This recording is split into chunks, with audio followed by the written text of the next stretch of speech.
بسم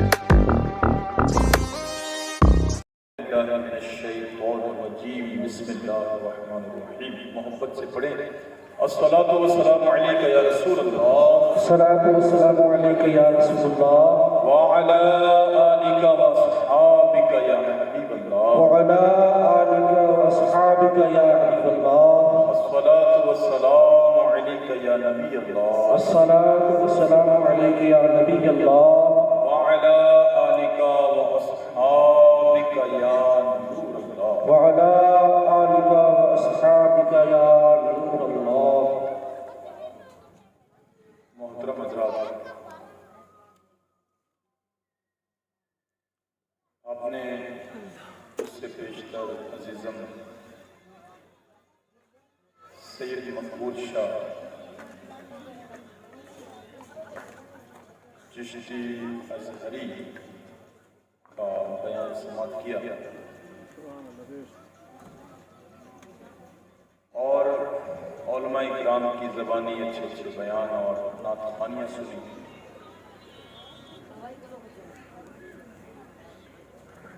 میں مختصر باتیں کرنے سے پہلے ایک مناجات آپ حضرات کے سامنے پیش کرتا ہوں. میرے ساتھ ساتھ آپ بھی پڑھنے کی کوشش کریں انشاءاللہ.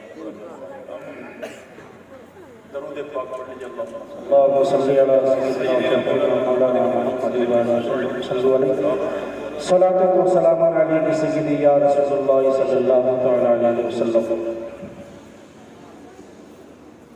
یا رب محمد میری تقدیر جگا دے.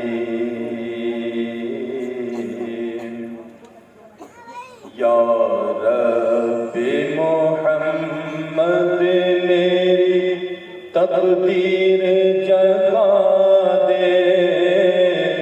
صحرائے مدینہ مجھے آنکھوں سے دکھا دے. یا رب محمد میری تقدیر جگا دے. صحرائے مدینہ مجھے آنکھوں سے دکھا دے. روتا ہوا جس دم میں در یار پہ پہنچوں اس وقت مجھے جلوائے محبوب سبحان اللہ سبحان دے.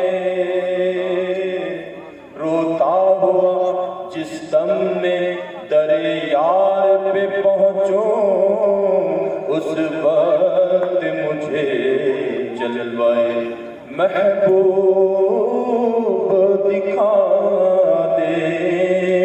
ایمان پہ دے موت مدینے کی گلی میں مدفن میرا محبوب کے قدموں میں بنا دے.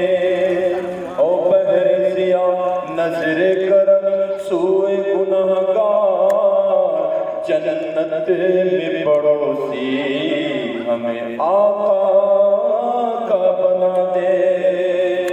روتی رہے ہر وقت جو سرکار کے غم میں روتی ہوئے آنکھ مجھے میرے خدا دے. ایمان پہ دے موت مدینے کی گلی میں.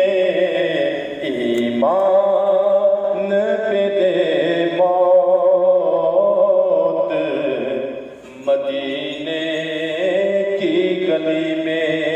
مدفن میرا محبوب کے قدموں میں بنا دے. دیتا ہوں تجھے واسطہ میں پیارے نبی کا ہم سب کو خدایا راہ سنت پہ چلا دے. محترم پیارے حضرات، بہت ہی پیاری مجلس آج کے اس بزم میں سجائی گئی یہ مدرسے کا نام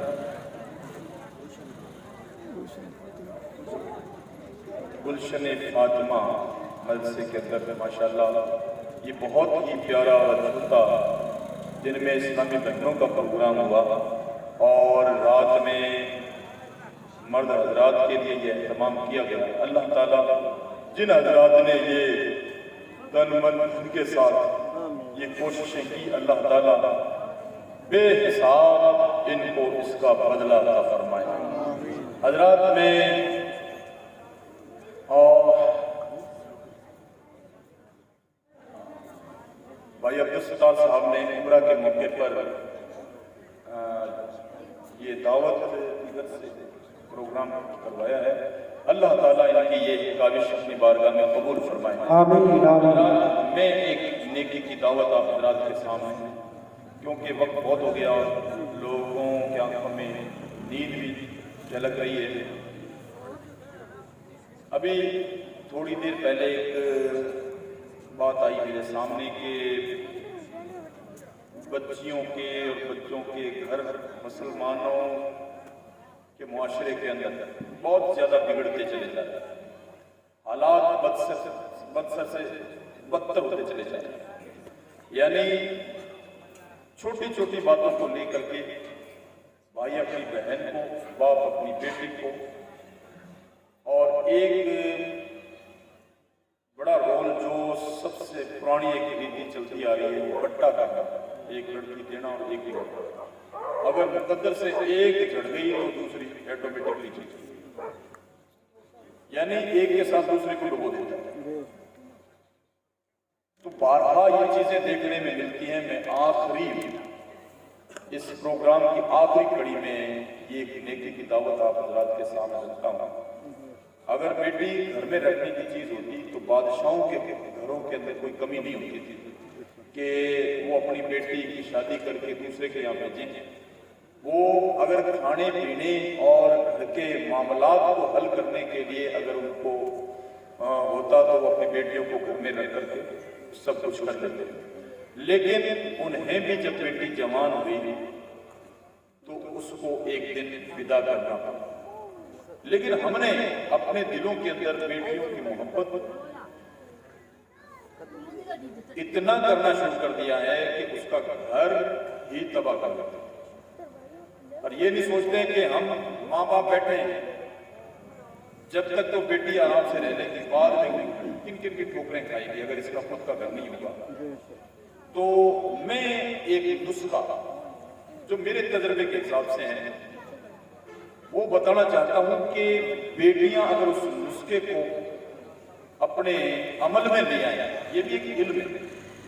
ہم ایک ادارے کے جلسے کے اندر بیٹھے ہیں، اگر اس نسخے کو ہم مرد حضرات بھی اس کو اپنا لیں اور عورتیں بھی اپنا لیں تو انشاءاللہ گھر برباد ہوگا۔ میں اکثر کہا کرتا تھا کہ اپنی بیٹیوں کو ودا کرنے سے پہلے، اپنے بیٹوں کو شادی کرنے سے پہلے یہ والدین بھی تربیت دیں، اساتذہ بھی تربیت دیں۔ مرد حضرات جب شادی کریں تو سب سے پہلے جب بیوی گھر میں آ جائے تو وہ اس کی کمزوری کو سمجھنے کی کوشش کرے۔ کیوں کہ ایک بچی جب بچپنے سے لے کر کے جوانی تک وہ اپنے ماں باپ کے گھر میں رہتی ہے، لیکن دنیاوی حالات کو دیکھتے ہوئے اس کے دل کے اندر کچھ گھبراہٹ رہتی ہے، اور بچی جو ہوتی ہے، عورت ہوتی ہے، اس کا دل کمزور ہوتا ہے۔ حدیث پاک میں کہ یہ ناقص العقل بھی ہے، مرد کے مقابلے میں ادھوری عقل کی کہا ہے، اور دل کے اعتبار سے بھی مرد کے مقابلے میں کمزور ہوتی ہے، اور جذبے میں آنے کے لیے بھی بہت جلدی آ جاتی ہے تہذیب میں۔ لیکن یہ عورت کی ذہنی اور دلی کمزوری کی وجہ سے ایسا ہوتا ہے۔ آج کہا جاتا ہے کہ عورت کو پردے میں کیوں رکھا گیا ہے، اس کو بھی مرد کی طرح اوپر رکھنا چاہیے، اسلام نے قید کیوں کر دیا۔